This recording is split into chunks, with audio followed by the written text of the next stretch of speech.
La commune de Menthou-sur-Cher est située dans le Loir-et-Cher, en région centre. La commune s'est implantée sur la rive droite du Cher où coule actuellement le canal du Berry. L'existence de Menthou est attestée du XIIe siècle. C'est alors un monastellum, une fondation monastique. À proximité d'axes de circulation terrestre et fluviaux, le bourg est fortifié au cours du Moyen-Âge. Le chantier de Menthou-sur-Cher se déroule sous la forme d'un stage monument historique, contenant des séances de chantier, des apports théoriques sur la restauration des bâtiments anciens et des visites du patrimoine local. Le projet engagé avec la commune depuis 2012 concerne la conservation et la mise en valeur de la porte Bonne Nouvelle, ancienne porte médiévale située au sud-est de la ville.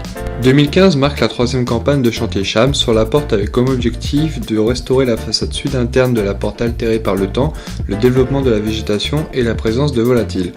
La hauteur et la quantité de surface à traiter nécessitaient au préalable du chantier l'installation d'un échafaudage sur l'intégralité de la façade. La première opération technique a consisté à retirer les végétaux ayant envahi les arases et certains endroits du parement, puis d'appliquer un produit anti-mousse à effet protecteur sur l'ensemble des maçonneries afin de limiter leur repousse.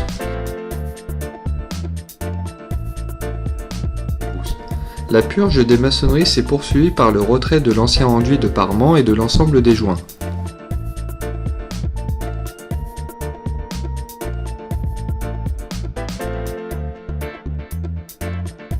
La façade présentait dans ses parties basses des zones éventrées. Celles-ci ont été remaillées à l'aide de moellons de calcaire récupérés par la mairie. Le rejointement de l'ensemble du parement s'est fait en joint plein à l'aide d'un mortier de chaux classique.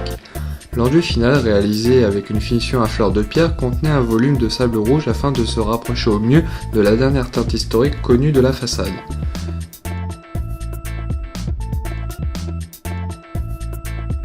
Pour garantir la bonne tenue des restaurations effectuées, les arases et les zones présentant des ressauts ont été terminées par des glacis en mortier bâtard réalisés suivant des inclinaisons suffisantes pour faciliter l'écoulement des eaux de pluie. Sur l'appui des vestiges d'une baie haute, 2 assises de pierre ont été remontées afin de créer une pente suffisante pour réaliser un glacis. Il en a été de même sur l'appui de la baie centrale. Des moellons ont été reposés en inclinaison pour créer une pente suffisante au glacis de protection.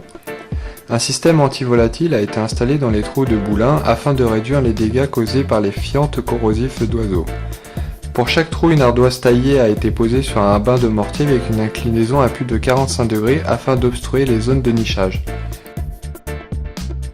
En dernier lieu, les 3 premières pierres du jambage ouest de la façade sud ont été restaurées à l'aide de nouvelles pierres de tuffeau.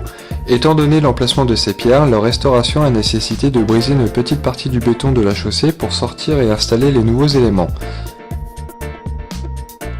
Au préalable des gauchis, ceux-ci ont été installés et retaillés sur place avant d'être scellés à l'aide d'un coulis de chaux. En finition, pour vieillir l'aspect des pierres, un léger laillage a été réalisé au taillant et une patine appliquée sur l'ensemble de leur surface.